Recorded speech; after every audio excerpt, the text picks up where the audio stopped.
Hay momentos en la historia de la arquitectura tan revolucionarios que cambian permanentemente no solo cómo construimos edificios físicamente, sino fundamentalmente cómo vivimos nuestras vidas diarias, cómo definimos estatus social y prestigio,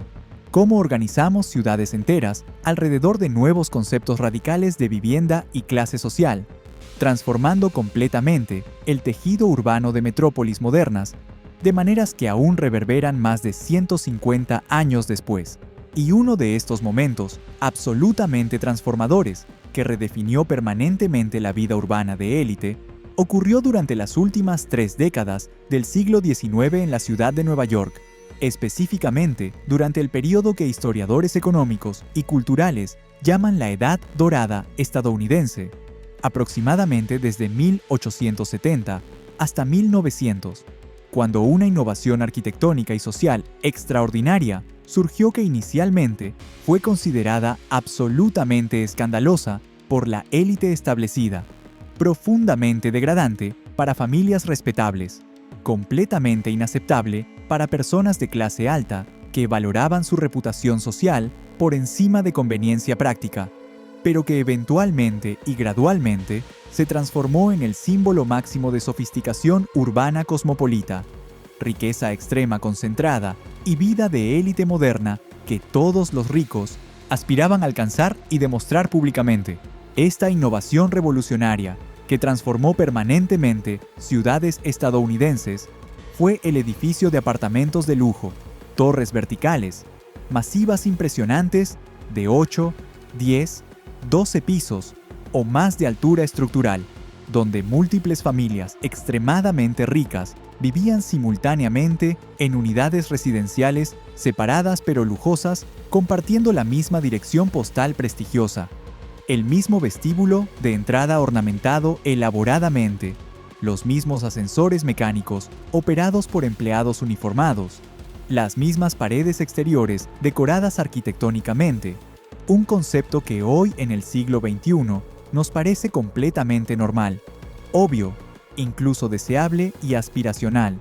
pero que en 1870 representaba una ruptura tan radical y controvertida con tradiciones establecidas profundamente arraigadas durante generaciones de cómo personas ricas debían vivir, apropiadamente, que requirió literalmente décadas enteras de resistencia social masiva,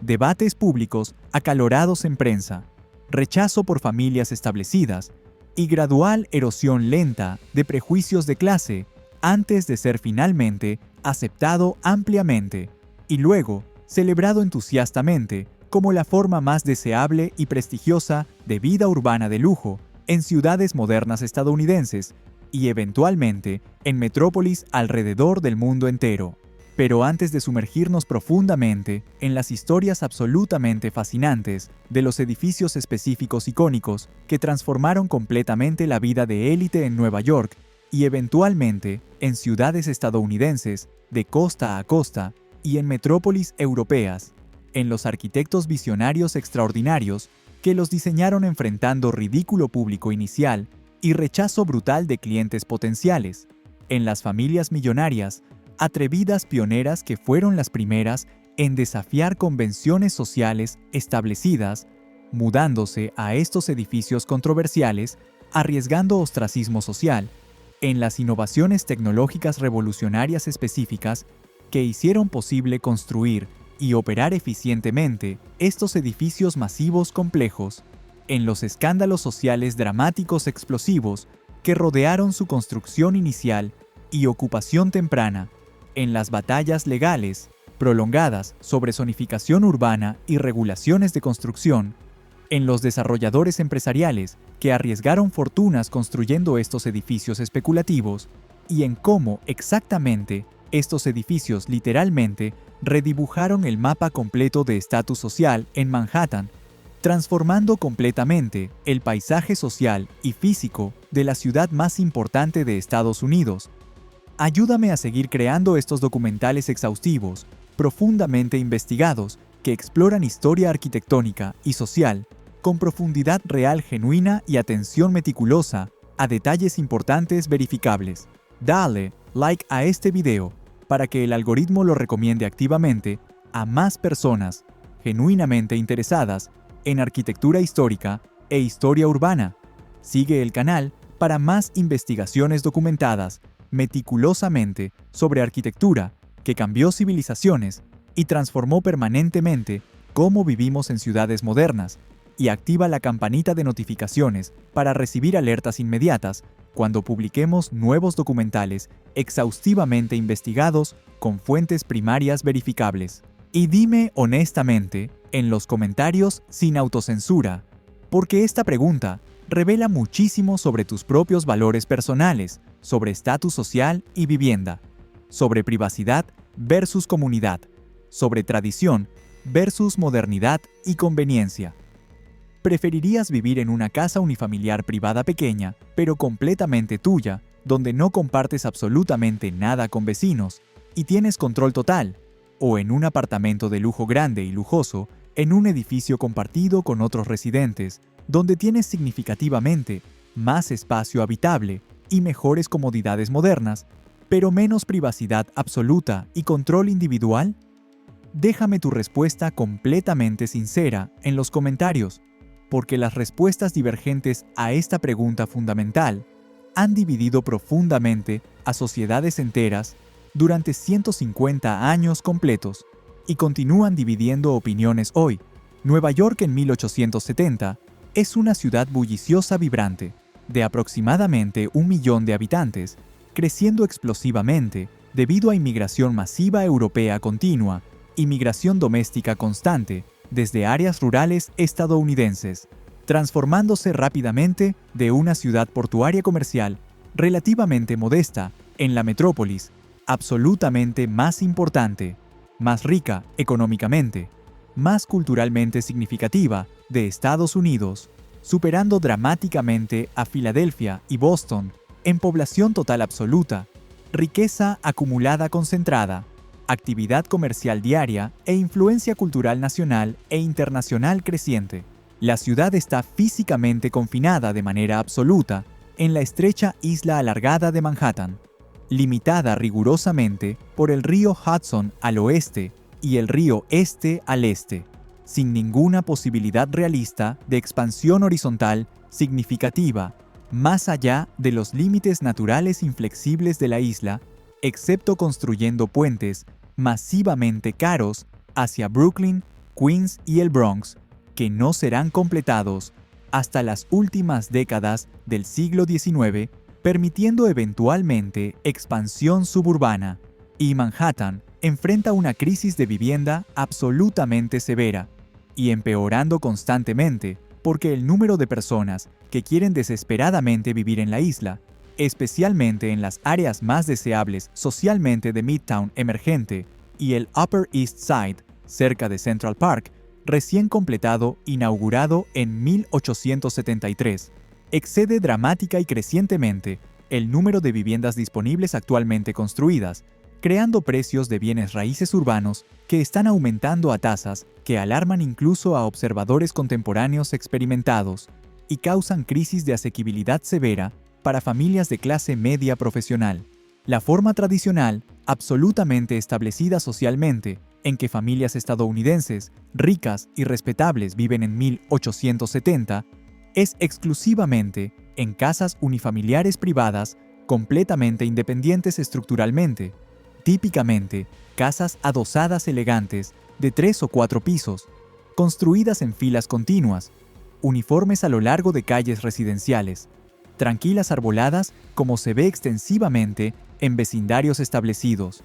respetables como Gramercy Park con su parque privado cerrado exclusivo, Murray Hill, conocido por residentes de clase alta establecida, y partes desarrolladas del Upper East Side que están comenzando a urbanizarse rápidamente durante los años 1870. Estas casas adosadas, conocidas universalmente en Nueva York como brownstones, debido al tipo específico de piedra arenisca marrón rojiza importada de canteras en Connecticut, que es usada extremadamente comúnmente en sus fachadas ornamentadas distintivas, son consideradas absolutamente como la única forma respetable y socialmente aceptable para personas de clase alta genuina de vivir apropiadamente en la ciudad mientras manteniendo estándares rigurosos de respetabilidad social esperados. Cada familia individual ocupa su propia casa completa, con entrada privada directa desde la calle pública, escalera privada interna, conectando todos los pisos verticalmente, sin compartir con nadie,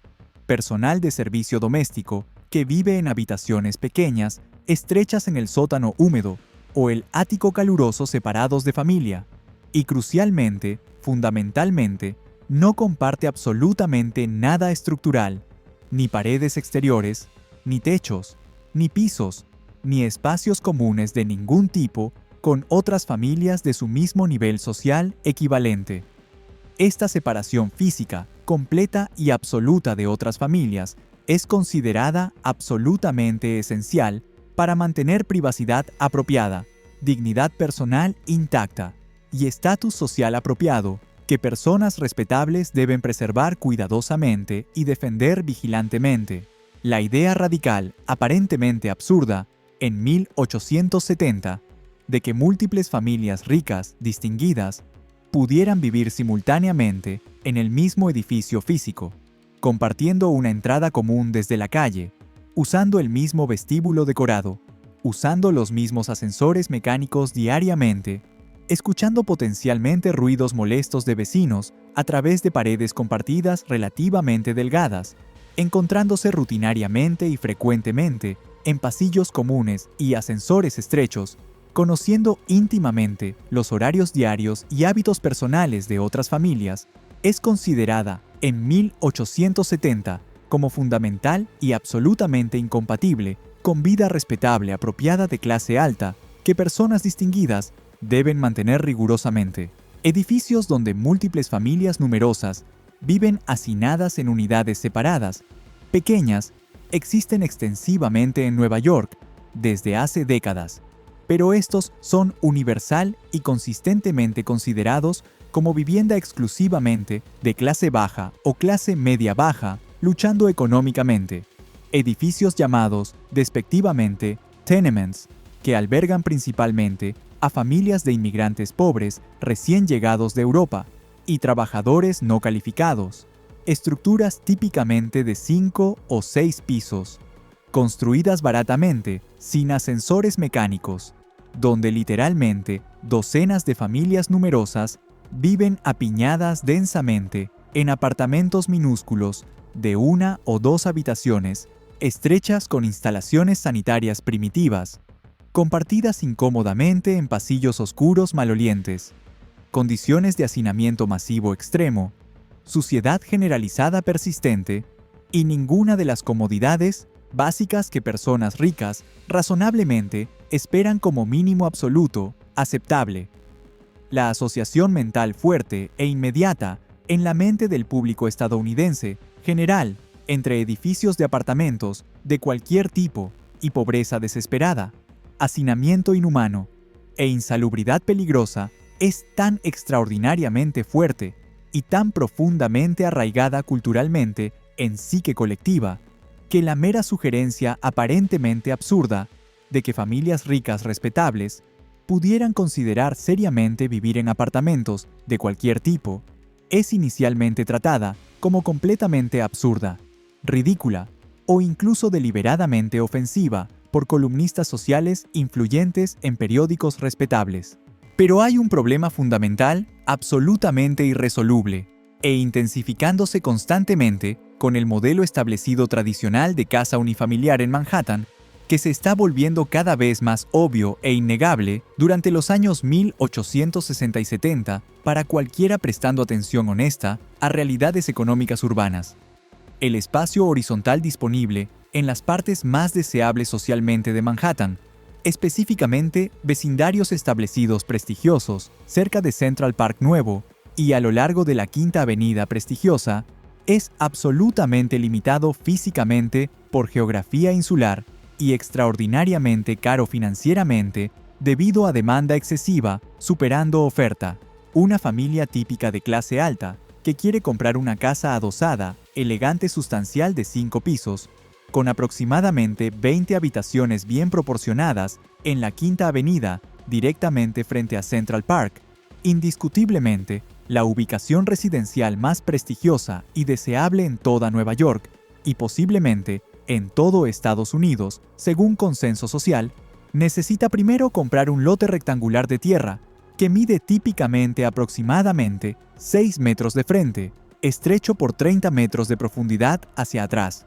Un total de solo 180 metros cuadrados de terreno horizontal. Pero debido específicamente a que este lote particular está en la ubicación absolutamente más deseable de toda la ciudad entera, su precio de mercado en 1870 es de aproximadamente $100,000 a $200,000 solo por la tierra desnuda, sin ninguna estructura construida, sin incluir absolutamente nada del costo sustancial de construir la casa real encima, el equivalente aproximado a aproximadamente 2 a 4 millones de dólares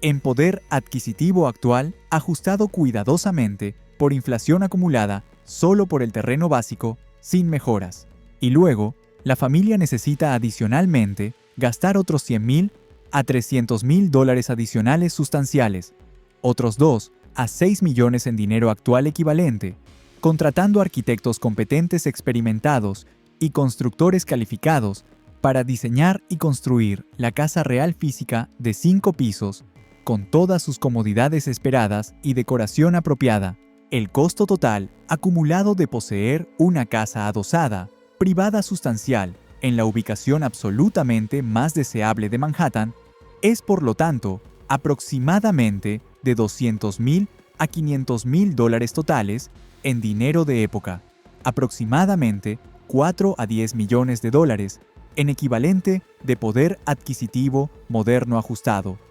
Una suma absolutamente astronómica, accesible realísticamente solo para las familias más extremadamente ricas de Estados Unidos,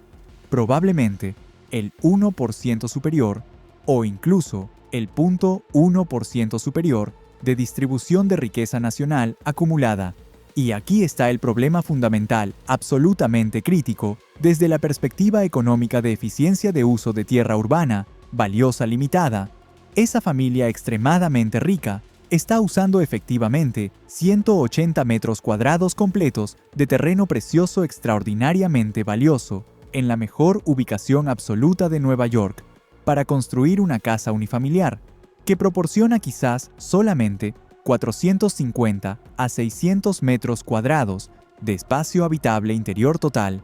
cuando se suman cuidadosamente todos los 5 pisos verticales, incluyendo sótano y ático. La relación matemática entre tierra horizontal usada en superficie y espacio habitable vertical creado encima es aproximadamente 3 a 1 o 4 a 1, relativamente ineficiente comparado con lo que es teóricamente posible mediante construcción vertical más alta, significando inescapablemente que solo un número muy limitado pequeño de familias privilegiadas puede físicamente vivir simultáneamente en las ubicaciones más deseables de Manhattan, porque el modelo establecido tradicional de casa unifamiliar simplemente no puede acomodar a muchas personas simultáneamente en el espacio horizontal estrictamente limitado, disponible físicamente en la isla confinada geográficamente. Arquitectos progresistas, visionarios y desarrolladores de bienes raíces empresariales comenzaron a reconocer claramente durante los años 1860 que había una solución matemática obvia, aunque socialmente radical y controvertida, a este problema aparentemente irresoluble de tierra limitada versus demanda creciente.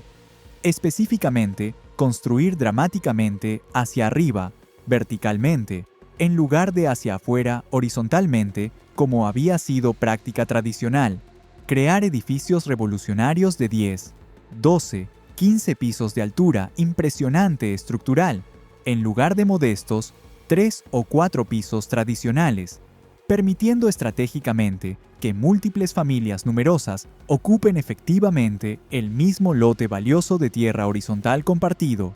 cada familia individual teniendo su propia unidad privada, espaciosa en diferentes pisos verticales separados, compartiendo, colectivamente, el costo prohibitivo del terreno extraordinariamente caro entre múltiples hogares contribuyentes, en lugar de una sola familia asumiendo el costo financiero completo, imposiblemente alto de terreno individualmente sin ayuda.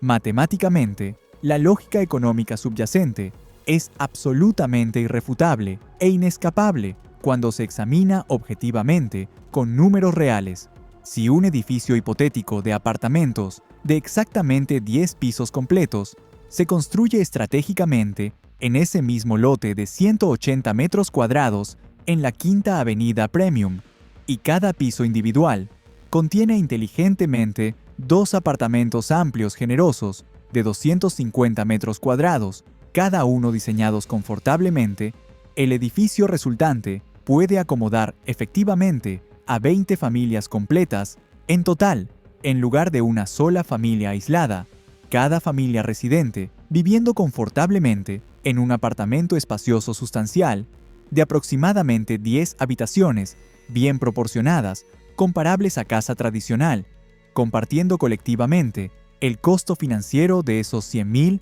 a $200,000 prohibitivos de adquisición de tierra entre 20 hogares contribuyentes en lugar de un solo hogar, asumiendo solitariamente el costo completo imposibles financieramente.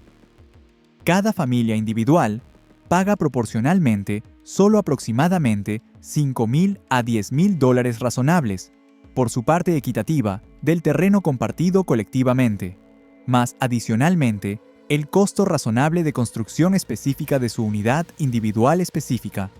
un total combinado quizás de $20,000 a $50,000, bastante manejables para familias ricas, aproximadamente $400,000 a $1,000,000 en equivalente actual, por un apartamento sustancial bien ubicado en la prestigiosa Quinta Avenida, que proporciona generosamente espacio habitable interior comparable cuantitativamente a una casa adosada tradicional, pero a una fracción dramática del costo financiero total requerido. Y simultáneamente, beneficiosamente, el desarrollador empresarial inteligente que construye estratégicamente el edificio innovador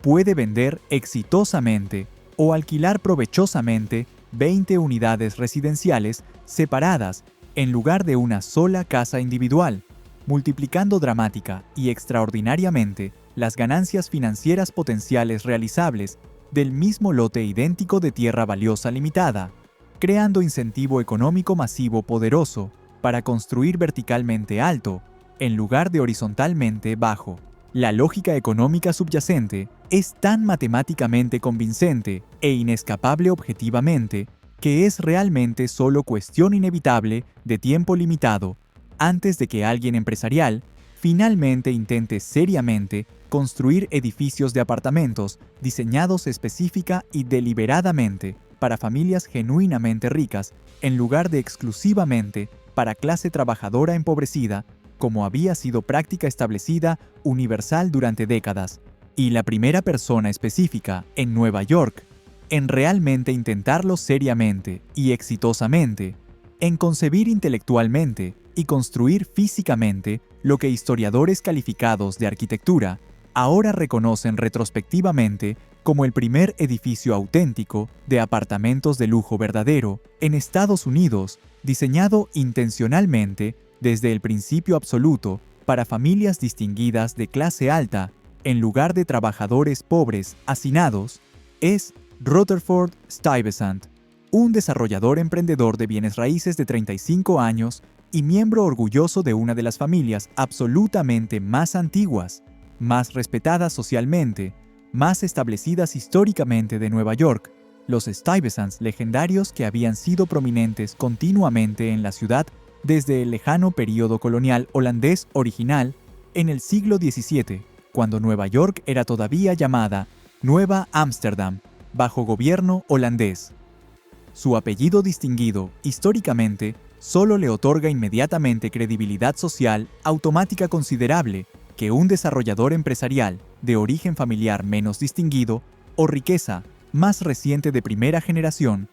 simplemente no podría poseer fácilmente o adquirir rápidamente, permitiéndole proponer ideas radicales controvertidas que serían inmediatamente rechazadas despectivamente si vinieran de alguien menos socialmente establecido, con linaje menos impresionante. En 1869, Rutherford Stuyvesant anuncia públicamente planes ambiciosos para construir un edificio de apartamentos absolutamente revolucionario en la esquina específica de la calle 18 Este e Irving Place, ubicación respetable cerca del exclusivo Gramercy Park privado, una ubicación generalmente respetable de clase media-alta, establecida, aunque definitivamente, no la ubicación absolutamente más prestigiosa de Manhattan, que sería Quinta Avenida, frente a Central Park, el edificio que Stuyvesant planea cuidadosamente y que eventualmente se construye exitosamente y abre ceremoniosamente en 1870, después de aproximadamente un año de construcción intensiva, es llamado apropiadamente el Stuyvesant Apartments, usando su apellido familiar distinguido para conferir respetabilidad inmediata automática, también conocido alternativamente, a veces, como los Stuyvesant Flats, usando deliberadamente la terminología británica elegante, que suena más sofisticada cosmopolita que la palabra estadounidense como un apartamento que tenía connotaciones de clase baja, y es diseñado arquitectónicamente por el talentoso Richard Morris Hunt, arquitecto estadounidense prometedor de 35 años, quien había estudiado extensivamente arquitectura en París, en la prestigiosa École des Beaux-Arts, y quien eventualmente se convertiría en uno de los arquitectos absolutamente más importantes, más influyentes profesionalmente, más exitosos financieramente de toda la Edad Dorada completa, diseñando posteriormente mansiones absolutamente masivas para familias extremadamente ricas como los Vanderbilts poderosísimos, los Astor establecidos socialmente y docenas de otros millonarios de primera generación, buscando desesperadamente respetabilidad social a través de arquitectura impresionante monumental. El edificio específico que Richard Morris Hunt diseña meticulosamente para Stuyvesant es masivo e impresionante según todos los estándares arquitectónicos de 1870, exactamente 5 pisos completos de altura sustancial, en una época cuando la vasta mayoría abrumadora de edificios residenciales de Nueva York son modestos 3 o 4 pisos solamente, construidos sólidamente en ladrillo rojo duradero, con detalles decorativos elaborados de piedra caliza blanca, tallada en estilo neo-renacentista francés elegante, que Hunt había estudiado intensivamente y absorbido completamente durante sus años formativos extendidos en París, absorbiendo tradiciones arquitectónicas europeas. El edificio imponente contiene exactamente 16 apartamentos residenciales, separados distribuidos estratégicamente entre 5 pisos verticales. Cada apartamento individual diseñado deliberadamente para ser espacioso y genuinamente lujoso, según los estándares exigentes de la época. Con habitaciones grandes, generosas, bien iluminadas, techos dramáticamente altos de 3,5 metros o más, creando proporciones grandiosas impresionantes, chimeneas decorativas funcionales en cada habitación principal para calefacción necesaria y ambiente acogedor, molduras elaboradas ornamentadas de yeso en techos y paredes, demostrando artesanía superior, pisos de madera dura, pulida brillante, ventanas grandes, permitiendo luz natural abundante penetrar profundamente, creando ambientes residenciales que rivalizan genuinamente con casas privadas tradicionales en calidad arquitectónica y comodidad. Habitable. Crucialmente e intencionalmente, desde perspectiva de marketing, Stuyvesant empresarial y Hunt arquitectónico diseñan el edificio deliberada y estratégicamente para superar y neutralizar las objeciones sociales predecibles que saben absolutamente con certeza que familias conservadoras de clase alta tendrán inevitablemente sobrevivir en apartamentos debido a prejuicios arraigados profundamente culturalmente. Cada apartamento individual tiene su propia entrada privada distintiva desde el pasillo interior común, con puertas sólidas sustanciales de madera maciza, tallada, que proporcionan privacidad acústica considerable y separación psicológica de vecinos adyacentes, permitiendo que residentes sientan que tienen espacio verdaderamente privado personal. Los pasillos comunes interiores son deliberadamente amplios, espaciosos, excepcionalmente bien iluminados, con ventanas grandes y posteriormente iluminación de gas instalada, y decorados elegantemente con papel tapiz fino importado y molduras de madera pulida para que no se sientan como espacios institucionales impersonales o de edificios de tenement de clase baja que evocan pobreza y hacinamiento. El edificio innovador incluye instalaciones sanitarias modernas, extraordinariamente avanzadas en cada apartamento individual, específicamente agua corriente caliente y fría, que era todavía relativamente rara y altamente deseable en casas privadas, incluso ricas, en 1870, requiriendo instalación costosa, inodoros modernos con descarga de agua conectados eficientemente a alcantarillado municipal recién construido, en lugar de sistemas anticuados insalubres de fosa séptica que requerían vaciado manual repugnante periódico, bañeras sustanciales de porcelana blanca brillante donde residentes podían bañarse confortablemente en agua caliente, abundante sin esfuerzo. Estas comodidades sanitarias modernas son promovidas agresiva y extensivamente en materiales de marketing impresos, distribuidos ampliamente porque representan genuinamente lujo moderno progresivo, que incluso muchas casas adosadas, privadas extremadamente caras, no tienen todavía instalado debido a costos sustanciales de retrofitting estructural y complejidad técnica considerable. El edificio revolucionario de Stuyvesant abre ceremoniosamente sus puertas al público en 1870, y Stuyvesant Empresarial comienza activamente a buscar inquilinos potenciales calificados financieramente, ofreciendo apartamentos espaciosos para alquilar por aproximadamente $1,500 a $3,000 anuales, dependiendo específicamente del tamaño del apartamento y qué piso vertical ocupaba con pisos superiores, siendo ligeramente más caros debido a vistas mejores y menos ruido de calle, aproximadamente $30,000 a $60,000 en poder adquisitivo actual, ajustado por inflación acumulada anualmente, precios que son significativamente menos caros que comprar completamente o alquilar una casa adosada, privada comparable en ubicación similar, pero aún suficientemente caros y sustanciales para limitar efectivamente potenciales inquilinos exclusivamente a familias genuinamente ricas que podían fácilmente permitirse estos alquileres anuales sin dificultad financiera significativa.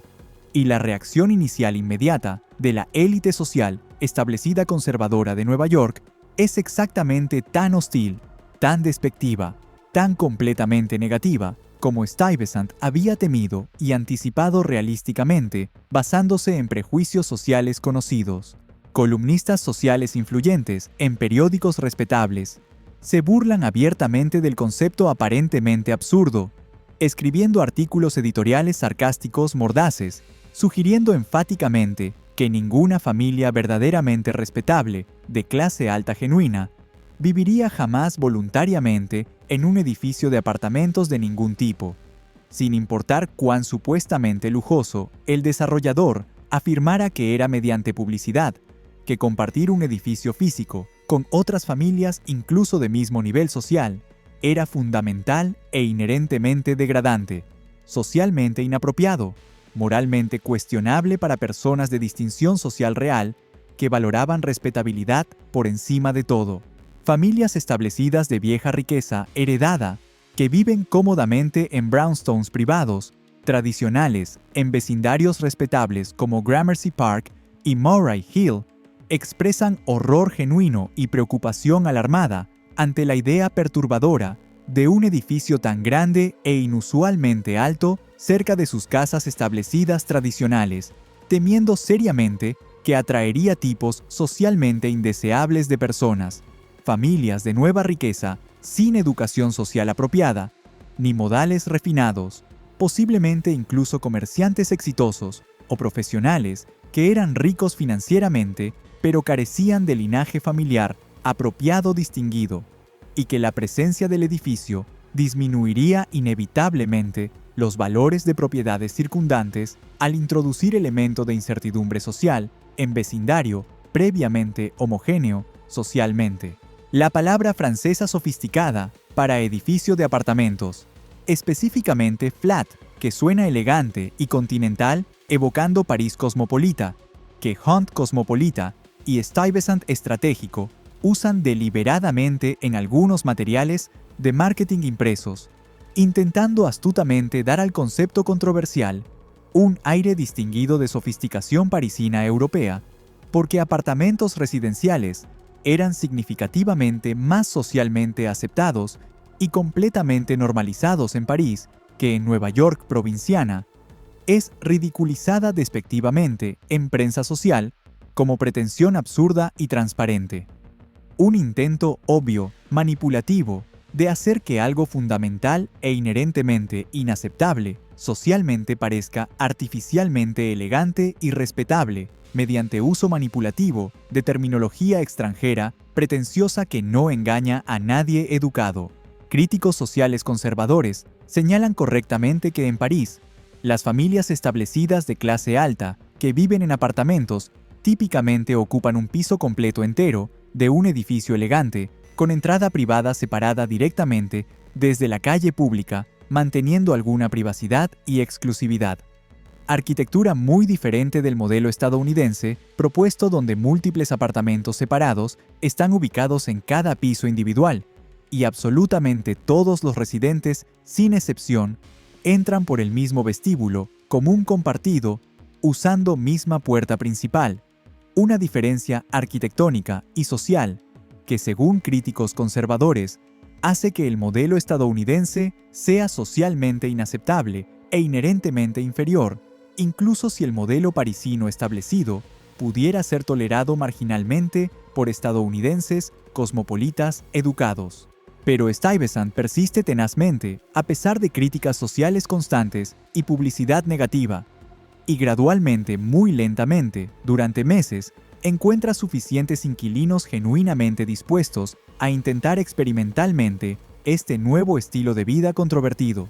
Típicamente, familias que son indiscutiblemente ricas financieramente, pero no necesariamente parte integral de la élite social, más establecida y más conservadora. Frecuentemente profesionales, notablemente exitosos, como abogados prósperos, con prácticas lucrativas, médicos respetados con clientelas ricas, banqueros de nivel medio en instituciones financieras que tienen ingresos personales altos sustanciales y riqueza acumulada considerable, pero no necesariamente antiguo linaje familiar, distinguido, que se remonta a generaciones coloniales o conexiones sociales extensivas establecidas, que los harían preocuparse profunda y, obsesivamente, sobre violar convenciones sociales rígidas y arriesgar ostracismo social de círculos establecidos. Estas familias pragmáticas están atraídas primariamente por la propuesta de valor económica convincente e innegable, específicamente, obtener un apartamento genuinamente espacioso y bien diseñado arquitectónicamente en una ubicación generalmente buena y respetable, por significativamente menos dinero total de lo que una casa privada comparable costaría comprar completamente o alquilar anualmente, y están razonablemente dispuestas a tolerar el estigma social moderado inicial y chismorreo inevitable de conocidos porque las comodidades modernas tangibles, la conveniencia práctica diaria sustancial y los ahorros financieros considerables superan claramente las desventajas sociales relativamente abstractas en su cálculo personal pragmático. Y gradualmente, progresivamente, una vez que el edificio controvertido está completamente ocupado, con 16 familias residentes viviendo allí, y estos residentes pioneros valientes comienzan naturalmente a hablar casualmente con amigos personales y conocidos sociales sobre su experiencia vivida real en el edificio durante meses, reportando consistentemente y honestamente que la vida práctica en apartamentos es realmente bastante cómoda físicamente y sorprendentemente conveniente operacionalmente, que los apartamentos individuales son genuinamente espaciosos sin sentirse estrechos o claustrofóbicos, que están excepcionalmente bien diseñados arquitectónicamente con atención meticulosa a detalles, que tener agua corriente caliente, confiable y calefacción central eficiente proporcionada automáticamente por sistemas centralizados del edificio es dramáticamente más conveniente y confiable que depender completamente de sirvientes domésticos para mantener manualmente calderas individuales de carbón sucio, transportar laboriosamente agua caliente en cubetas pesadas subiendo escaleras y mantener docenas de chimeneas individuales funcionando apropiadamente como se requería trabajosamente en casas privadas tradicionales. Gradualmente, durante varios años, el estigma social inicial comienza a disminuir muy lentamente y perceptiblemente entre segmentos más progresistas de sociedad de Nueva York que valoran conveniencia moderna sobre tradición rígida. El éxito comercial moderado pero real y demostrable del Stuyvesant Apartments, pionero, inspira predeciblemente a otros desarrolladores empresariales ambiciosos a intentar proyectos similares innovadores durante los años 1870. Cada desarrollador subsiguiente intentando estratégicamente atraer a familias cada vez más ricas de clase alta, construyendo edificios progresivamente más lujosos, físicamente, más grandes arquitectónicamente, más altos verticalmente, estructuralmente, con más comodidades modernas impresionantes y servicios convenientes que justifiquen precios más altos. En 1874, apenas 4 años después del Stuyvesant pionero, el Stevens House sustancial se abre ceremoniosamente en Broadway y la calle 27, un edificio imponente de exactamente 6 pisos completos de altura, que es notablemente ligeramente más grande físicamente y significativamente más elaboradamente decorado arquitectónicamente que el Stuyvesant original, con fachada más ornamentada elaboradamente y apartamentos interiores más espaciosos generosos. En 1876, el Berkshire Apartments elegante se abre exitosamente en Madison Avenue, prestigiosa y la calle 52, moviéndose estratégicamente hacia el norte geográfico, hacia áreas que eventualmente se convertirán en el Upper East Side exclusivo durante próximas décadas. Un edificio sustancial de 7 pisos completos, que es promovido específica y agresivamente en materiales de marketing, como particularmente apropiado para familias genuinamente distinguidas de clase alta que valoran lujo moderno y conveniencia urbana.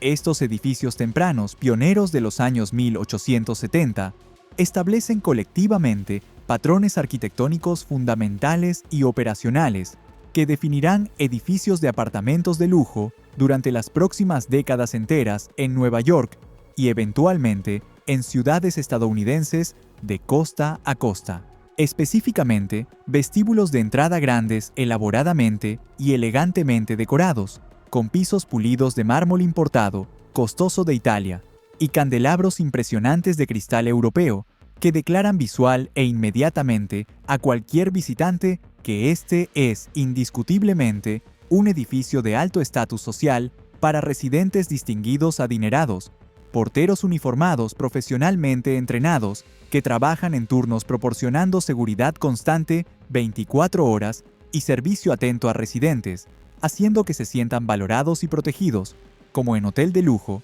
y crucialmente, fundamentalmente, ascensores mecánicos de pasajeros que son absolutamente esenciales tecnológicamente para hacer que pisos superiores verticales sean genuinamente deseables residencialmente, porque familias ricas simplemente no subirán voluntariamente 5 o 6 pisos completos de escaleras empinadas múltiples veces diariamente en condiciones normales de vida rutinaria, sin importar cuán lujoso sea el apartamento esperando arriba.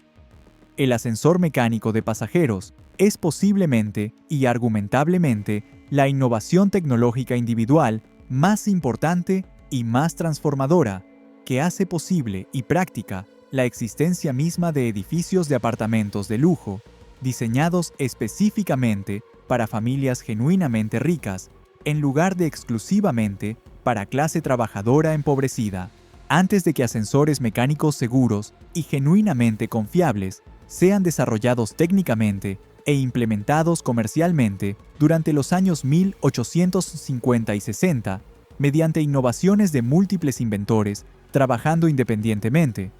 Edificios residenciales de más de 5 o 6 pisos totales son práctica y comercialmente inviables para vivienda de clase alta, porque los pisos superiores verticales requieren inexorablemente subir demasiadas escaleras agotadoras físicamente, haciéndolos físicamente agotadores y desagradables de acceder múltiples veces diariamente durante vida normal rutinaria, y por lo tanto comercialmente indeseables para cualquier persona que pueda razonablemente permitirse económicamente vivir en pisos inferiores más accesibles convenientemente. Los edificios de tenement típicos de 5 y 6 pisos que albergan densamente a familias numerosas de clase trabajadora empobrecida no tienen ascensores mecánicos de ningún tipo, y los pisos superiores en estos edificios sin ascensores son universalmente considerados significativamente menos deseables que los pisos inferiores, precisamente porque requieren subir más escaleras agotadoras diariamente, haciendo que los alquileres mensuales de apartamentos de pisos superiores sean consistentemente más baratos que apartamentos idénticos en pisos inferiores, creando jerarquía vertical inversa. Pero esta jerarquía vertical, establecida, se invierte completa y dramáticamente una vez que ascensores mecánicos confiables son instalados funcionalmente en edificios residenciales de lujo, porque ahora, repentinamente los pisos superiores, previamente menos deseables, son perfectamente accesibles, sin ningún esfuerzo físico agotador requerido, mientras simultáneamente ofrecen ventajas tangibles significativas, incluyendo vistas panorámicas dramáticamente mejores de la ciudad circundante y paisaje distante, significativamente más luz natural brillante, entrando por ventanas debido a menos obstrucciones de edificios vecinos bloqueando sol, y notablemente menos ruido molesto de calle, que afecta pisos inferiores constantemente con tráfico de carruajes y peatones, haciendo que pisos superiores se vuelvan paradójicamente más deseables residencialmente y por lo tanto, justificadamente, más caros financieramente que pisos inferiores que eran previamente premium, creando nueva jerarquía vertical, donde penthouse en piso superior es más prestigioso. Elisha Graves Otis había inventado ingeniosamente el freno de seguridad revolucionario de ascensor en 1853,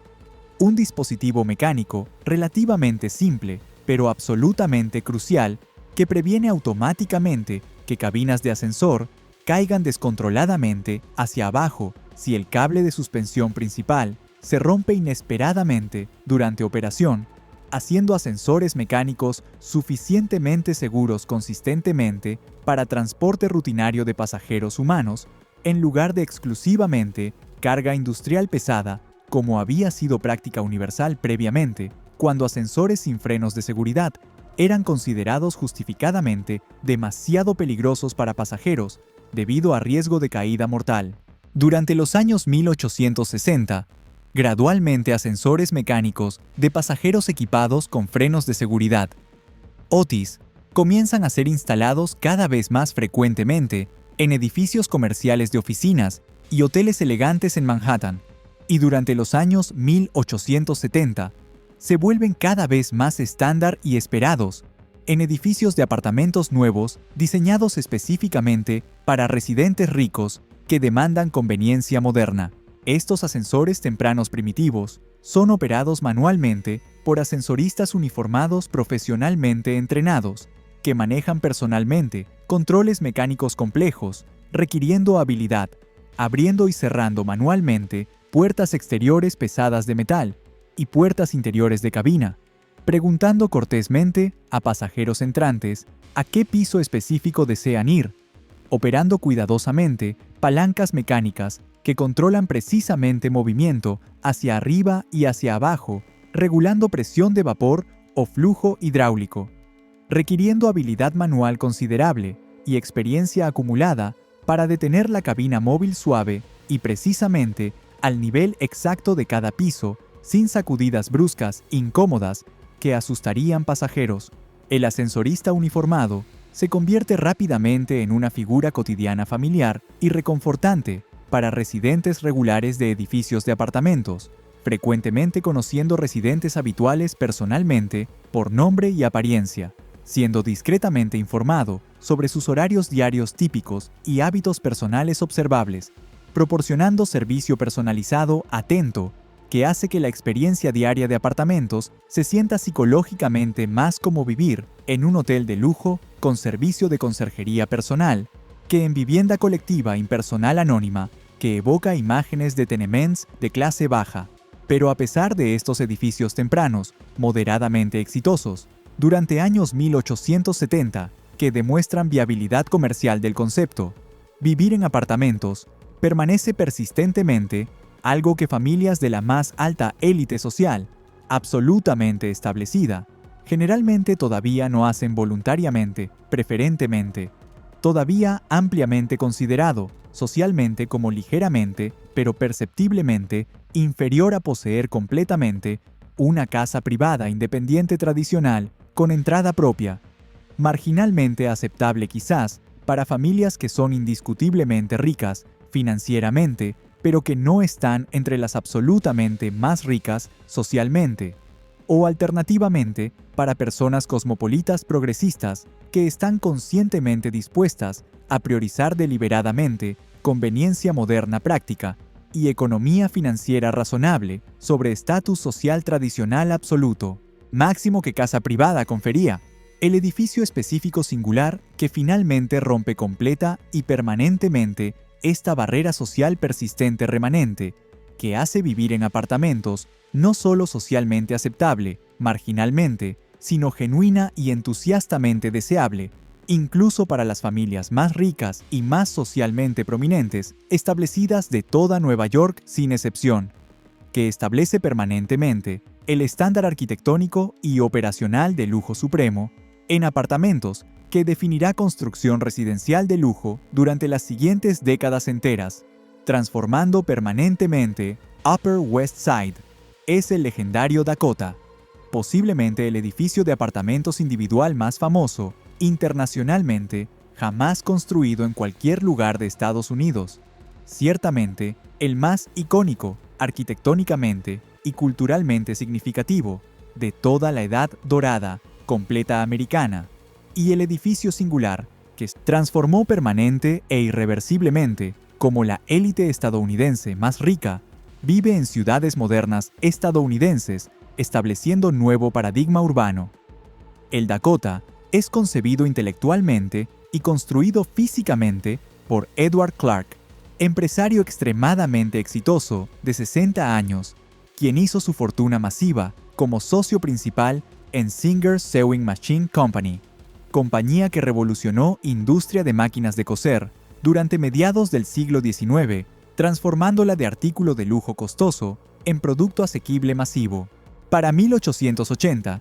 Clark es uno de los hombres más ricos de Nueva York, con fortuna personal, estimada en aproximadamente $25 millones, equivalente aproximadamente a $600 millones actuales, ajustados por inflación,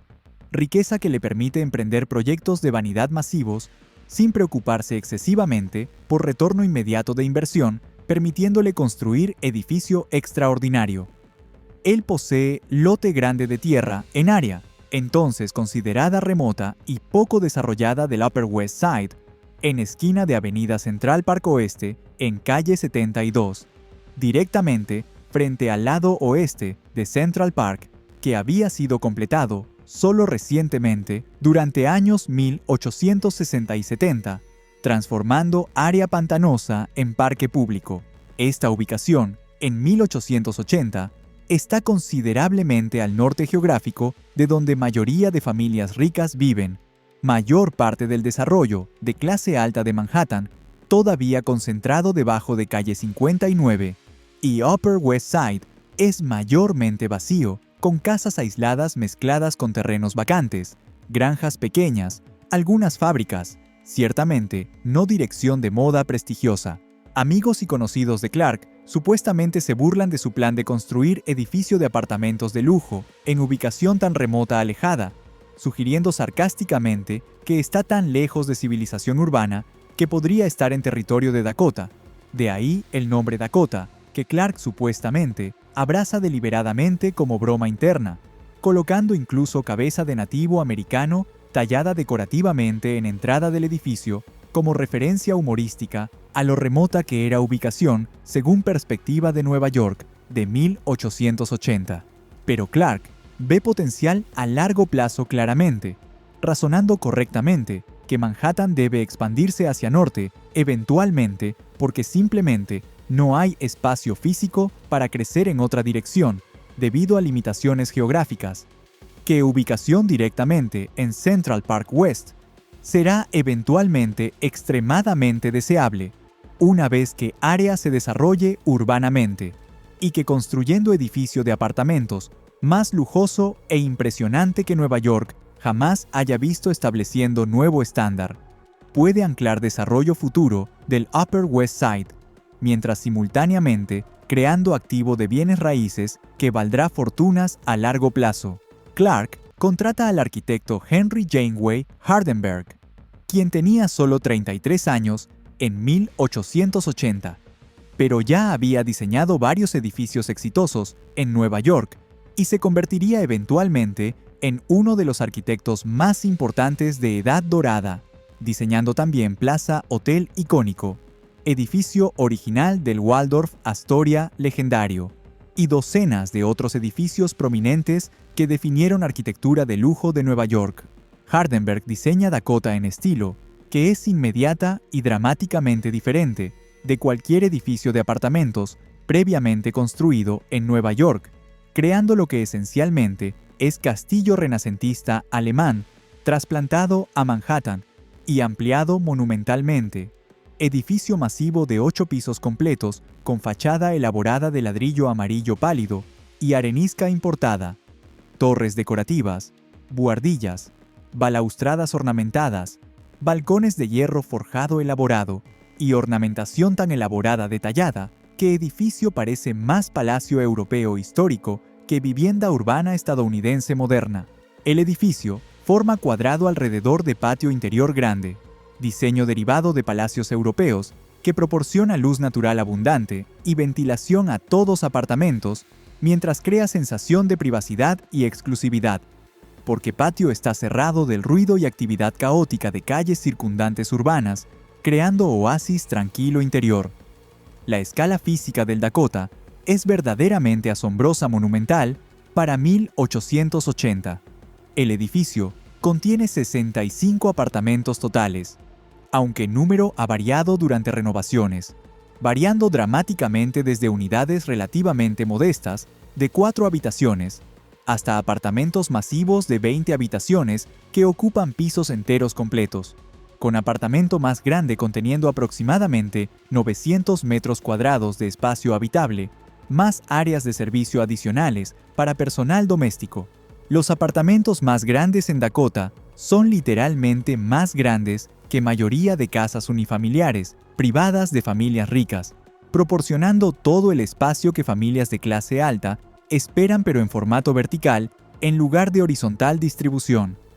Los techos en apartamentos del Dakota miden consistentemente 3 metros 60 centímetros o más de altura en habitaciones principales,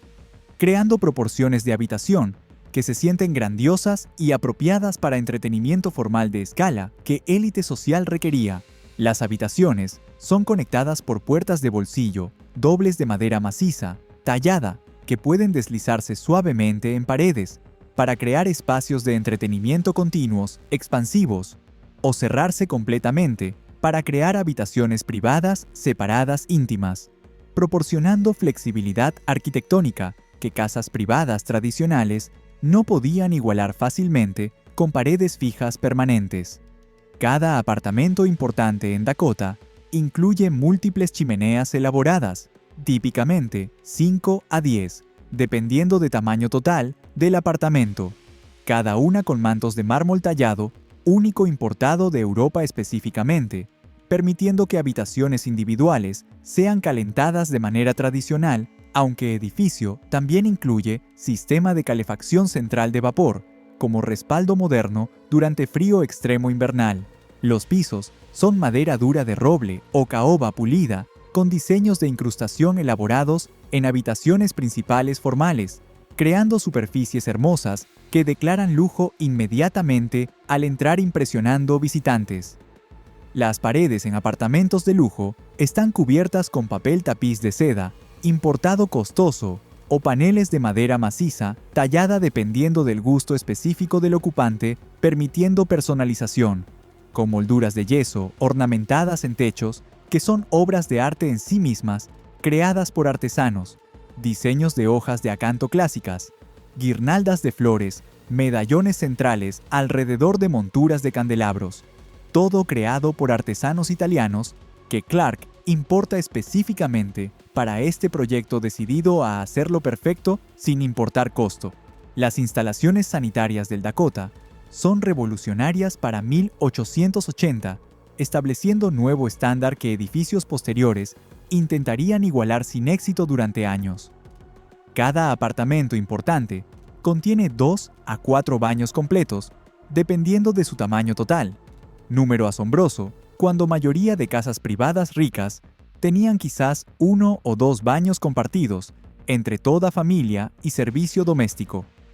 Estos baños del Dakota contienen bañeras profundas de porcelana blanca brillante, lavabos de mármol italiano tallado, inodoros con descarga de agua conectados a sistemas de plomería modernos complejos, accesorios de latón pulido o incluso plata en apartamentos más costosos, todos instalados meticulosamente por plomeros maestros especializados. El agua caliente está disponible 24 horas diariamente, desde calderas centrales masivas, ubicadas en sótano del edificio, que calientan agua continuamente. Lujo extraordinario, cuando en casas privadas tradicionales, servicio doméstico tenía que calentar agua manualmente en estufa o chimenea cada vez que propietarios querían bañarse, causando demoras y inconveniencia significativa. El edificio completo es electrificado completamente desde su construcción inicial, una de las primeras instalaciones residenciales de electricidad en toda Nueva York, cuando electricidad era tecnología experimental nueva que mayoría de edificios no tenían todavía instalada. Con candelabros eléctricos ornamentados en todas habitaciones principales, aunque también se instalan conexiones para iluminación de gas como respaldo en caso de que electricidad falle, porque tecnología era tan nueva que confiabilidad no estaba garantizada completamente, y familias ricas querían seguridad de tener respaldo funcional siempre disponible. Los ascensores del Dakota son particularmente impresionantes, estableciendo nuevos estándares de lujo en transporte vertical residencial. El edificio contiene 4 ascensores hidráulicos separados para pasajeros, números sin precedentes, cuando mayoría de edificios de apartamentos anteriores tenían 1 o máximo 2 ascensores compartidos, asegurando que residentes nunca tengan que esperar prolongadamente por transporte vertical, incluso durante horas pico de tráfico matutino, cuando todos salen simultáneamente, o vespertino, cuando regresan.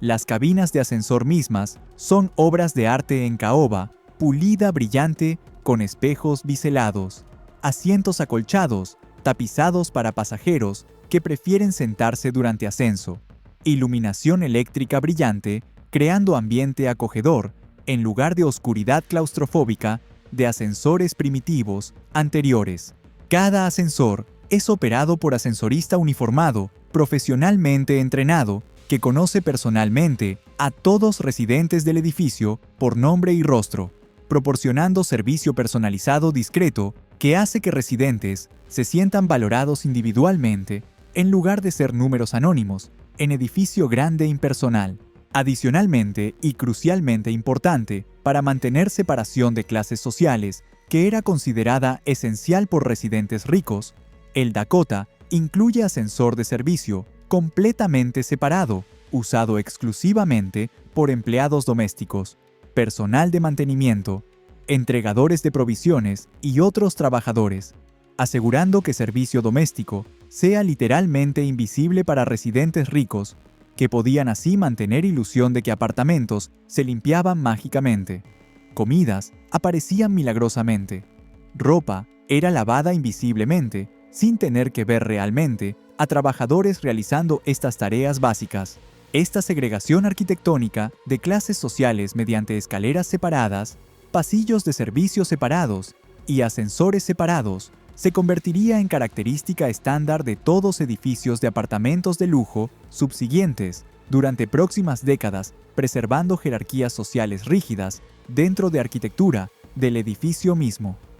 El sótano del Dakota es esencialmente ciudad subterránea autosuficiente, conteniendo toda infraestructura operacional necesaria para mantener funcionando edificio masivo de 8 pisos con 65 apartamentos independientemente. Contiene lavandería industrial masiva, equipada con máquinas de vapor para lavar y secar ropa de todos residentes sin necesidad de enviar nada fuera del edificio. Panadería completa con hornos grandes que producen pan fresco diariamente para todos residentes del edificio.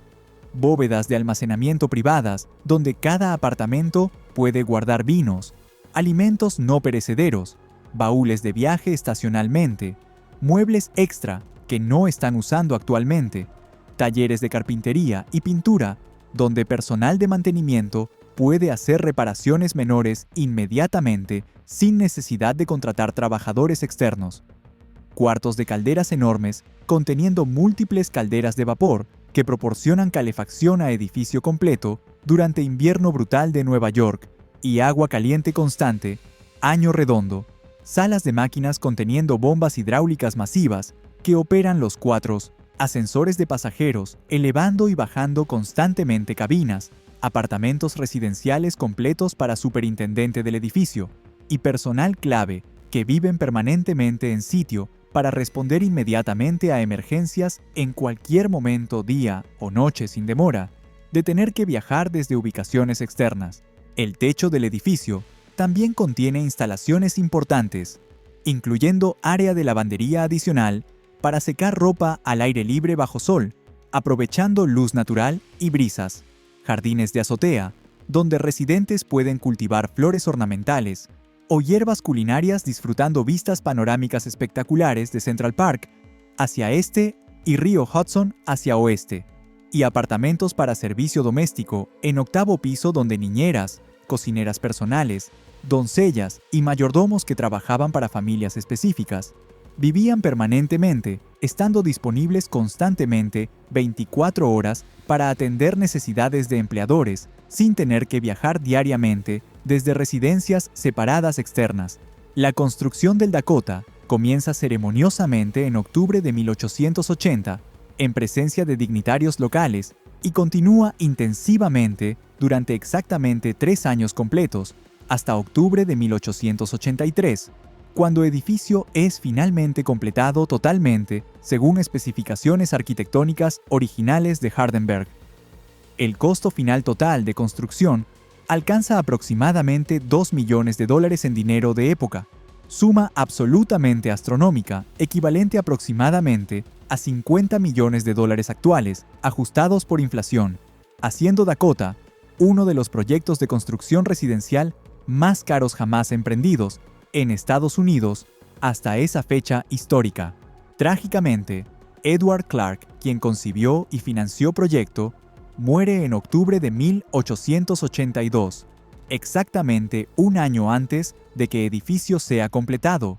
nunca viendo realizada completamente su visión ambiciosa, aunque había visitado sitio regularmente durante construcción, inspeccionando progreso personalmente y dando instrucciones detalladas a arquitectos y constructores. Su familia heredera continúa proyectos según sus deseos expresados, completándolo exactamente como había planeado originalmente, como monumento a su visión empresarial y legado arquitectónico permanente. El Dakota abre sus puertas ceremoniosamente a primeros residentes en octubre de 1883, generando cobertura de prensa masiva, tanto positiva como negativa, reflejando opiniones divididas de sociedad neoyorquina sobre edificios de apartamentos en general. Los primeros residentes del Dakota son cuidadosamente seleccionados estratégicamente para incluir familias de indiscutible riqueza y respetabilidad social, estableciendo inmediatamente reputación del edificio como apropiado para élite absoluta. Entre primeros residentes prominentes está Gustav Schirmer, rico editor de música, cuya compañía J. Schirmer se convertiría en una de las casas editoriales musicales más importantes de Estados Unidos, publicando partituras de compositores europeos y estadounidenses. Louis Comfort Tiffany, el famoso diseñador y artista conocido internacionalmente por sus lámparas de vidrio, Art Nouveau, icónicas, y ventanas de vidrio emplomado elaboradas, residió en Dakota desde 1889 hasta 1933, 44 años completos, período durante el cual creó muchas de sus obras más famosas trabajando desde su apartamento y estudio en edificio. La presencia de residentes tan prominentes, culturalmente y financieramente exitosos, valida completamente concepto del Dakota ante sociedad neoyorquina escéptica, demostrando concluyentemente que personas de genuino refinamiento y riqueza sustancial consideraban apropiado vivir en apartamentos si esos apartamentos eran suficientemente lujosos y bien ubicados y el edificio mantenía estándares apropiadamente altos, excluyendo elementos indeseables socialmente. El impacto transformador del Dakota en desarrollo urbano de Nueva York es inmediato y permanente. Dentro de 5 años de su apertura exitosa, docenas de edificios de apartamentos similares, aunque generalmente menos elaborados arquitectónicamente, están siendo construidos a lo largo de Central Park West, Park Avenue, Quinta Avenida y Madison Avenue, todos intentando capturar el mercado de lujo que Dakota había demostrado convincentemente que existía definitivamente. Para 1885 hasta 1900, literalmente cientos de edificios de apartamentos de lujo son construidos en Manhattan, transformando completamente el paisaje urbano, creando vecindarios completos de apartamentos de élite que definen carácter arquitectónico distintivo de Upper East Side y Upper West Side que persiste hasta hoy contemporáneo, más de 140 años después. Estos edificios subsiguientes establecen patrones arquitectónicos y operacionales que se convertirían en estándares de industria para construcción de apartamentos de lujo durante el próximo siglo completo. El Osborne abre en 1885 en calle 57 Oeste y Séptima Avenida, edificio masivo diseñado por arquitecto James Edward Ware en estilo renacentista italiano, con apartamentos excepcionalmente grandes promediando más de 350 metros cuadrados cada uno, muchos con techos de 4 metros de altura que estaban entre los más altos en Nueva York residencial, creando proporciones verdaderamente grandiosas. El Osborne incorpora sistema de ventilación mecánica revolucionario que introduce aire fresco continuamente mientras extrae aire viciado, tecnología extraordinariamente avanzada para 1880 que mayoría de edificios no adoptaría durante décadas subsiguientes, haciendo apartamentos del Osborne particularmente deseables para residentes preocupados por salud respiratoria. El Chelsea abre en 1884 en West 23rd Street, diseñado por firma arquitectónica Hubert, Pearson & Company, en estilo Reina Ana victoriano distintivo, con balcones de hierro forjado ornamentados y fachada de ladrillo rojo elaboradamente decorada. El Chelsea es notable históricamente por ser establecido como cooperativa en lugar de edificio de alquiler tradicional, modelo donde residentes compran sus apartamentos permanentemente en lugar de alquilarlos mensualmente, proporcionando estabilidad de residencia y control sobre edificio que alquileres no ofrecían, pero requiriendo capital significativo inicial para compra.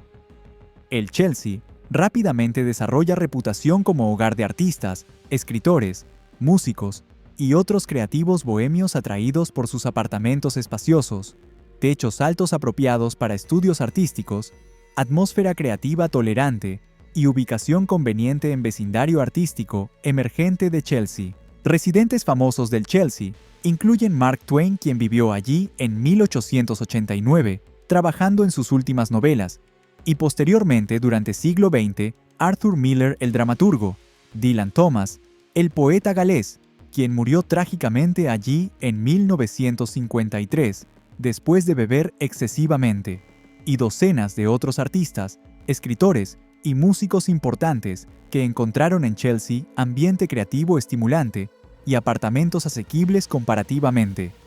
El Gramercy abre en 1884 frente a Gramercy Park, en ubicación prestigiosa, edificio de 9 pisos completos en estilo renacentista italiano, con fachada de piedra caliza elaboradamente tallada. El Gramercy es arquitectónicamente notable por incorporar terrazas privadas en azotea para apartamentos penthouse superiores, estableciendo precedente de penthouse de lujo como característica definitoria de edificios de apartamentos que continuaría durante todo siglo XX hasta presente contemporáneo. Las terrazas de azotea proporcionaban espacio exterior privado, valioso, donde residentes urbanos podían disfrutar aire fresco, cultivar plantas, entretener huéspedes bajo estrellas, vista panorámica de ciudad circundante. Todo mientras manteniendo privacidad completa que jardines al nivel de calle no podían ofrecer en ciudad densa. Este concepto de penthouse de lujo en piso superior con terraza privada se convertiría eventualmente en símbolo máximo de vida urbana, de élite durante siglo XX. Apartamentos penthouse comandando precios dramáticamente más altos que apartamentos en pisos inferiores del mismo edificio debido a vistas superiores, privacidad aumentada y acceso a espacio exterior privado escaso valioso. El Ansonia abre entre 1899 y 1904 en Broadway, entre calles 70 y 3 y 74 Oeste, desarrollado por William Earl Dodge Stokes y diseñado arquitectónicamente por Paul E. M. Dubois, edificio masivo colosal de 17 pisos completos, que era uno de los edificios residenciales más altos de Nueva York cuando fue completado. El Ansonia es escala verdaderamente asombrosa, conteniendo aproximadamente 1.400 habitaciones totales, distribuidas en 340 apartamentos separados, variando desde unidades modestas de 3 habitaciones hasta apartamentos masivos de 12 a 14 habitaciones que rivalizaban con mansiones privadas en espacio total. El edificio está diseñado en estilo Beaux-Arts, elaborado con fachada de piedra caliza y terracota ornamentada, torres en esquinas, cúpulas decorativas, balcones elaborados, creando presencia arquitectónica que domina completamente su cuadra urbana. La estructura de la Ansonia es construida con marco de acero estructural, permitiendo altura extraordinaria, sin necesidad de paredes de carga extremadamente gruesas que edificios de mampostería tradicionales requerían, y incluye construcción de pared doble, con aislamiento entre paredes, creando aislamiento acústico extraordinario que era revolucionario para edificios de apartamentos, donde ruido de vecinos era queja común constante. Esta construcción acústicamente superior hizo Ansonia particularmente popular entre músicos profesionales que podían practicar instrumentos ruidosos sin molestar a vecinos adyacentes, característica que atrajo numerosos residentes famosos del mundo musical.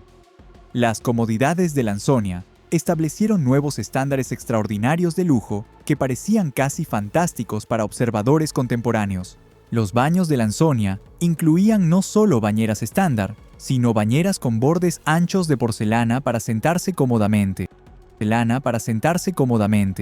duchas con múltiples cabezales ajustables y jets laterales que masajeaban cuerpo desde múltiples ángulos simultáneamente, tecnología que no se volvería común en residencias hasta muchas décadas después. El sistema de agua caliente incluía tanques de almacenamiento masivos en sótano que contenían miles de litros de agua constantemente calentada, asegurando suministro virtualmente ilimitado, sin importar cuántos residentes usaran agua caliente simultáneamente. El sistema de agua fría incluía filtración de carbono activado, que purificaba agua, haciéndola más limpia y mejor sabor que agua municipal sin tratar que otros edificios proporcionaban directamente. El edificio incluso proporcionaba agua fría enfriada artificialmente mediante serpentines de refrigeración en sótano que enfriaban agua a aproximadamente 10 grados Celsius, temperatura refrescante, que era lujo extraordinario antes de refrigeración mecánica moderna generalizada. El Ansonia incluía sistema primitivo de aire acondicionado, usando ventiladores grandes que soplaban sobre bloques masivos de hielo, creando aire enfriado, que era distribuido a apartamentos mediante ductos. Sistema ineficiente según estándares modernos, pero extraordinariamente avanzado para 1900, cuando aire acondicionado mecánico prácticamente no existía residencialmente. El edificio operaba su propia planta de fabricación de hielo en sótano, produciendo hielo continuamente para refrigeración de alimentos y enfriamiento de aire, eliminando dependencia de entregas externas de hielo que eran costosas y poco confiables. El Ansonia instaló sistema de tubos neumáticos conectando apartamentos con oficina de administración, permitiendo que residentes enviaran mensajes escritos instantáneamente sin necesidad de usar teléfonos que todavía eran relativamente raros y poco confiables, o esperar que mensajeros caminaran físicamente, sistema similar a los usados en grandes almacenes y bancos de época para comunicación rápida interna. Pero la característica más inusual y eventualmente controversial de la Ansonia fue granja completa operacional en azotea, que Stokes instaló incluyendo gallineros, con docenas de gallinas proporcionando huevos frescos diarios, palomares con cientos de palomas, patos nadando en estanques artificiales, e incluso cabras proporcionando leche fresca, e infamemente un oso mascota que Stokes mantenía encadenado como atracción novelística. Stokes promovió esta granja de azotea agresivamente en publicidad, argumentando que residentes de la Ansonia podían disfrutar productos agrícolas absolutamente frescos sin tener que dejar edificio, granjero urbano, concepto que generó publicidad masiva, haciendo Ansonia famoso internacionalmente. Sin embargo, la granja de azotea resultó ser más problema que valía, causando quejas constantes de residentes sobre olores de animales, ruido de gallos cantando al amanecer, moscas atraídas por estiércol animal, y eventualmente fue clausurada después de varios años de operación problemática, cuando Ciudad aprobó regulaciones prohibiendo granjas en azoteas de edificios residenciales por razones sanitarias obvias. El Ansonia proporcionaba servicios comunes elaborados que lo hacían funcionar casi como hotel de lujo residencial. Incluía comedor público grande, elegantemente decorado, donde residentes podían comer comidas preparadas por chefs profesionales sin necesidad de cocinar en apartamentos privados, conveniente para residentes solteros, parejas sin servicio doméstico completo, o familias que ocasionalmente querían evitar molestia de cocinar. El edificio operaba salón de belleza completo, barbería, tienda de comestibles donde residentes podían comprar provisiones sin salir de edificio, oficina de correos privada que recibía y distribuía correspondencia más eficientemente que servicio postal municipal, sala de billares para entretenimiento masculino, biblioteca con miles de volúmenes para lectura recreativa y, más notablemente, piscina interior en sótano midiendo aproximadamente 15 metros de largo por 8 metros de ancho,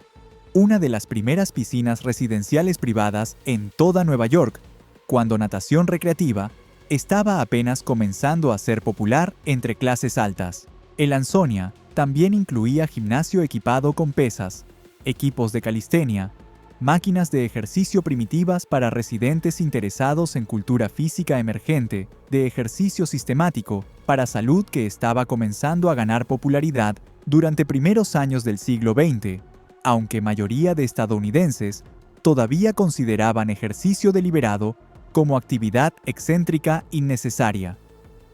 La construcción acústica superior de la Ansonia atrajo numerosos residentes del mundo musical durante décadas, convirtiéndolo en centro cultural significativo.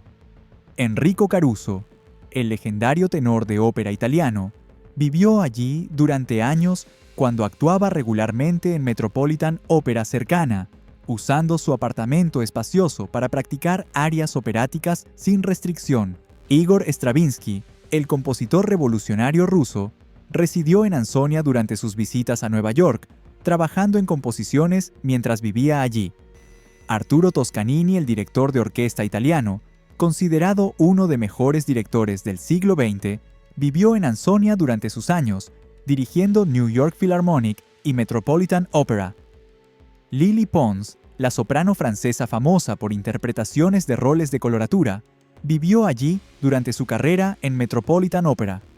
El edificio esencialmente se convirtió en residencia no oficial para músicos clásicos profesionales de élite durante primera mitad del siglo XX, debido a su aislamiento acústico excepcional que permitía prácticas sin restricciones. Posteriormente, durante mediados del siglo XX, el Ansonia atrajo también residentes famosos de otros campos, incluyendo Babe Ruth,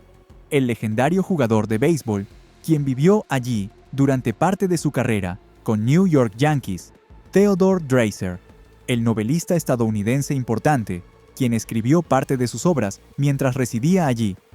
y numerosos actores, escritores y personalidades culturales atraídos por su reputación bohemia artística, y apartamentos espaciosos a precios más asequibles que edificios más nuevos en ubicaciones más prestigiosas. Otros edificios importantes de primera década del siglo XX incluyen el Dorilton, que abre en 1902 en Broadway, y Calle 71, edificio notable por tener posiblemente la fachada Beaux-Arts más extraordinariamente ornamentada de cualquier edificio residencial en Nueva York, con decoración escultural tan elaborada que parece más palacio barroco europeo que edificio de apartamentos estadounidense moderno. El Alwyn Court abre en 1909 en calle 50 y 8 Oeste y Séptima Avenida, con fachada completamente cubierta en terracota, elaboradamente moldeada con diseños de dragones, salamandras, coronas, escudos heráldicos, creando superficie decorativa tan densa e intrincada que edificio parece escultura gigante. El Apthorpe abre en 1908, ocupando cuadra completa entera en Broadway, entre calle 70 y 8 y 79. Edificio absolutamente masivo, conteniendo solo 80 apartamentos, significando que cada apartamento promedia área enorme de más de 250 metros cuadrados, tamaño comparable a casas sustanciales. El Belnord abre en 1909, ocupando similarmente cuadra completa en Broadway, entre calles 80 y 6 y 87, con patio interior masivo, que es tan grande que parecía plaza pública europea, proporcionando luz natural abundante y espacio abierto a todos apartamentos circundantes.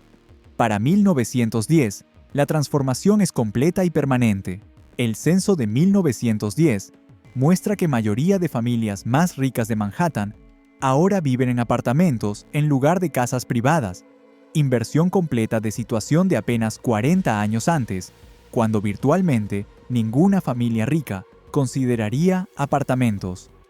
Los brownstones, que habían dominado vecindarios de clase alta durante mediados del siglo XIX, están siendo demolidos sistemáticamente para hacer espacio para edificios de apartamentos más altos, más rentables, o están siendo convertidos en múltiples unidades de apartamentos más pequeños, perdiendo carácter unifamiliar original permanentemente. El Upper East Side y Upper West Side están ahora dominados completamente por torres de 8 a 15 pisos de edificios de apartamentos de lujo que definen su carácter arquitectónico distintivo, que persiste hasta presente contemporáneo, más de 115 años después. La geografía de estatus social en Manhattan ha sido redibujada completamente, con calles específicas, como Park Avenue, Quinta Avenida, Central Park West, convirtiéndose en enclaves ultra-élite, donde solo familias extremadamente ricas pueden permitirse residir en apartamentos que cuestan tanto como casas privadas habían costado generación anterior, pero proporcionan más espacio, más comodidades modernas, más conveniencia urbana. Esta transformación urbana tuvo consecuencias sociales no intencionadas, incluyendo segregación geográfica extrema por clase, donde ricos y pobres vivían en vecindarios completamente separados, sin superposición, en lugar de coexistencia vertical de clases, en edificios mixtos, como existía en París. Los edificios de apartamentos de lujo desarrollaron prácticas restrictivas de admisión, donde comités de junta directiva aprobaban o rechazaban residentes potenciales, basándose en criterios que incluían no solo riqueza, sino también religión, etnicidad, país de origen, creando discriminación sistemática que excluía judíos, afroamericanos, inmigrantes recientes de edificios más prestigiosos, continuando hasta que leyes de derechos civiles de años 1960 finalmente prohibieron tal discriminación explícita, aunque discriminación informal persistió durante décadas adicionales. El modelo de edificios de apartamentos de lujo que Nueva York desarrolló durante Edad Dorada fue exportado rápidamente a otras ciudades estadounidenses durante primera década del siglo XX, con Chicago, Boston, Filadelfia, San Francisco, todas construyendo sus propias versiones de edificios de apartamentos de lujo, siguiendo patrones establecidos en Nueva York. Internacionalmente, el modelo también influyó desarrollo urbano con ciudades europeas como París, Londres, Viena, copiando innovaciones estadounidenses en comodidades modernas, particularmente sistemas de plomería avanzados, calefacción central confiable, ascensores mecánicos seguros que edificios estadounidenses habían perfeccionado, aunque arquitectura exterior frecuentemente permanecía europea en estilo estético. Los edificios originales de Edad Dorada persisten físicamente hasta hoy más de 120 años después de construcción original. El Dakota, Ansonia, Apthorpe, Belnorth todavía están en pie y ocupados, todos designados como monumentos históricos protegidos contra demolición por leyes de preservación histórica. Todos continúan siendo residencias extremadamente deseables, donde apartamentos se venden por millones de dólares o se alquilan por decenas de miles mensualmente, comandando precios que habrían asombrado a constructores originales. Estos edificios continúan formando carácter arquitectónico distintivo de Upper East Side y Upper West Side, que atrae turistas internacionalmente, define imagen de Nueva York en cultura popular global, influye diseño de edificios residenciales de lujo hasta presente. La historia de apartamentos de Edad Dorada es fundamentalmente historia sobre cómo innovación arquitectónica y tecnológica puede transformar radicalmente vida urbana, superando prejuicios sociales profundamente arraigados, cuando beneficios prácticos son suficientemente convincentes. Es historia sobre cómo élites adoptan eventualmente innovaciones que inicialmente rechazan cuando esas innovaciones proporcionan combinación correcta de estatus, conveniencia, lujo, que justifica abandonar tradiciones establecidas. Es historia que demuestra que arquitectura no es solo sobre edificios, sino sobre cómo edificios moldean comportamiento social, definen jerarquías de estatus, organizan ciudades, influyen cómo experimentamos vida urbana cotidiana, de maneras que frecuentemente no reconocemos conscientemente, pero que afectan profundamente nuestras vidas. Si esta investigación exhaustiva te fascinó, comparte este documental ampliamente. Dale like para algoritmo, sigue canal para más historia arquitectónica profunda. Los apartamentos de Edad Dorada no son solo edificios históricos, son monumentos a transformación urbana que redefinió permanentemente vida de élite estadounidense y estableció patrones de vida urbana de lujo que persisten globalmente hasta hoy contemporáneo.